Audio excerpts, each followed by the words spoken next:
brought to you by Nova शुद्ध घी। जब जब खाए दिल खुश हो जाए, सदियों का नोवा शुद्ध देसी घी, सपना स्वस्थ भारत का। I love घी घी घी घी घी घी।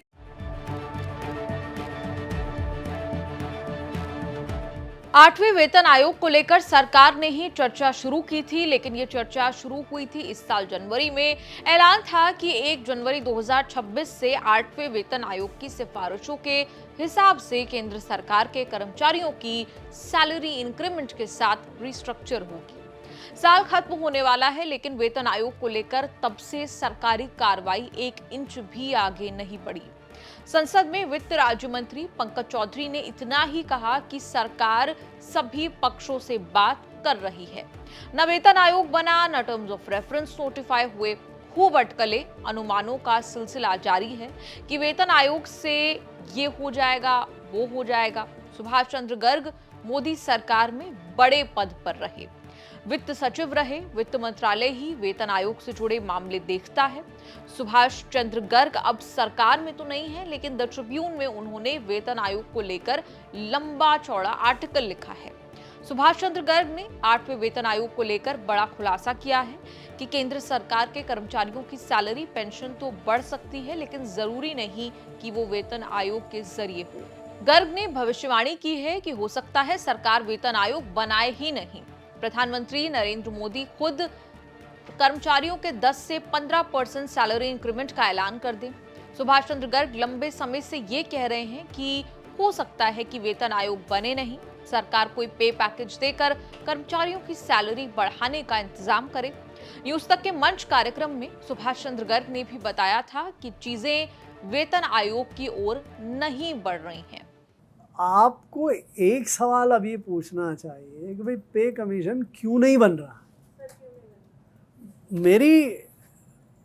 मैं सरकार में आज के दिन नहीं हूँ, तो मैं इंटरनली क्या हो रहा होगा ये मैं नहीं कह सकता, लेकिन बाहर बैठे हुए अगर आप अनुमान लगाओ तो आपको मैं उसके लिए ले चलता हूँ कि जब इसकी घोषणा कब हुई थी। इसकी घोषणा हुई थी दिल्ली इलेक्शन से जस्ट पहले कि, और वो भी बड़ी अनयूजुअल तरीके से हुई थी।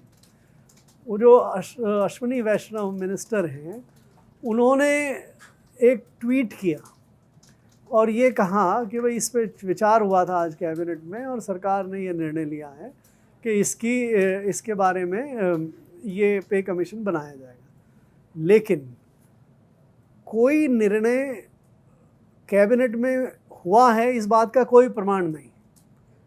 कोई जब भी पे कमीशन बनता है तो उसके लिए 2 चीज़ें तय होती हैं। एक तो उसका टर्म ऑफ रेफरेंस क्या है, TOR जिसको कहते हैं, और दूसरा उसका कंपोजिशन क्या है, उसका कौन चेयरमैन है या कौन उसके मेंबर्स हैं। ना तो कहीं टर्म ऑफ रेफरेंस है और ना कहीं कंपोजिशन है। अच्छा, ये बात हुई थी शायद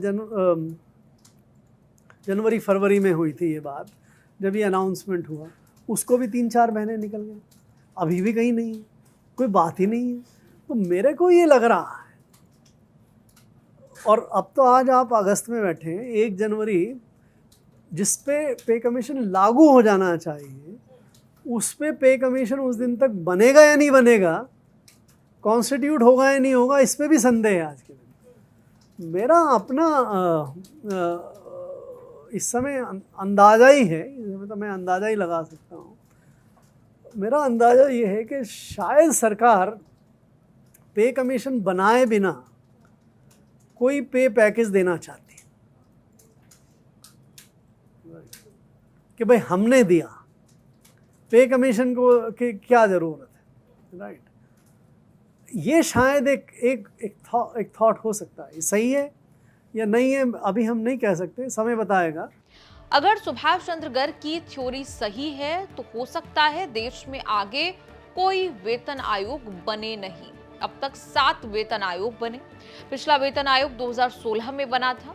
हर 10 साल में वेतन आयोग बनता है और उसकी सिफारिशों पर केंद्र सरकार के 1 करोड़ से ज्यादा कर्मचारियों और पेंशनर्स की सैलरी पेंशन रिवाइज होती है। 2024-25 में वेतन आयोग बनना था, लेकिन सरकार ने ऐलान करके आगे कुछ नहीं किया। तो सस्पेंस बढ़ता जा रहा है। हालांकि दूसरी थ्योरी ये भी है कि कर्मचारी संगठनों के नेता शिव गोपाल मिश्रा लगातार कह रहे हैं कि उनकी कैबिनेट सचिव से मीटिंग हुई है, वेतन आयोग को लेकर ही बातें हो रही हैं। कुछ दिन पहले कैबिनेट सेक्रेटरी से आपकी एक मुलाकात हुई थी, क्या बातचीत हुई थी, क्या आप लोग चाहते हैं, मतलब आप लोग की तरफ से डिमांड क्या है? कुछ अभी फाइनल नहीं है, TOR फाइनल नहीं है, वेतन आयोग बना नहीं है, फिटमेंट फैक्टर को लेकर आप लोगों ने अपना एक ओपिनियन बनाया, तो सरकार से आप चाह क्या रहे हैं? देखिए, सरकार से अभी तो एक ही चाहत है कि आप बहुत फटाफट जो है वो पे कमीशन, ठीक है, वो तो महीने 2 महीने में हो जाएगा, बैठा दीजिए। और एक बार पे कमीशन बैठ जाए, टर्म्स ऑफ रेफरेंस का फाइनलाइजेशन हो जाए, ये काम अब इसमें विलम्ब होने से सरकारी कर्मचारियों में काफ़ी आक्रोश है। अगर वो नहीं होगा तो वो आक्रोश कहीं बाहर भी दिखाई पड़ेगा। तो मैं ये नहीं चाहता हूँ कि जब सारी चीज़ें ठीक चल रही हैं तो इस बारे में कुछ किया जाए। लेकिन मैंने ये बात रिक्वेस्ट करी है कैबिनेट से भी कि आप इस बारे में कुछ जल्दी फैसला करवाएं, ताकि एक दफ़े ये बैठ जाएगा तो फिर उसके बाद में हम भी अपनी डिमांड्स को जो है वो बनाएंगे, मेमोरेंडम बनाएंगे और सरकार के सामने जाएंगे कि हमें कितना मिनिमम वेज चाहिए, कितना हमें फिटमेंट फार्मूला चाहिए, कितना हमारे अलाउंसेस में बढ़ोतरी होनी चाहिए, कितने हमको जो दूसरे पर्क्स हैं उनमें हम लोगों को सुविधा चाहिए। तो वो कंपैरेटिवली जो पिछले 10 साल हैं और आने वाले 10 साल में सारी परिस्थितियों को देख करके एक आकलन करके उनके सामने हम लोग ले जाने का काम। आपका रुपया पैसा के इस एपिसोड पर क्या कुछ कहना है, कमेंट्स में लिखकर अपनी राय जरूर दें। जब अब 80-20 की राजनीति करते हैं, क्या मतलब वो जो है ना कि 80-20, क्योंकि हम वो तो चाहिए नहीं, वो सारे आपके दुश्मन हैं। और आपकी तरक्की, आपकी खुशी, आप अपने आप को जो आपकी सेटिस्फैक्शन, आप अपने से ज़्यादा दूसरे की बर्बादी से आप जोड़ देते हो कि आप खुश हो जाओ क्योंकि मैंने उसको थप्पड़ मारा। ये नहीं है कि आपको नौकरी मिला, आपके पेट्रोल के दाम सस्ते हो गए, आपकी, ये नहीं बोल रहे आपको।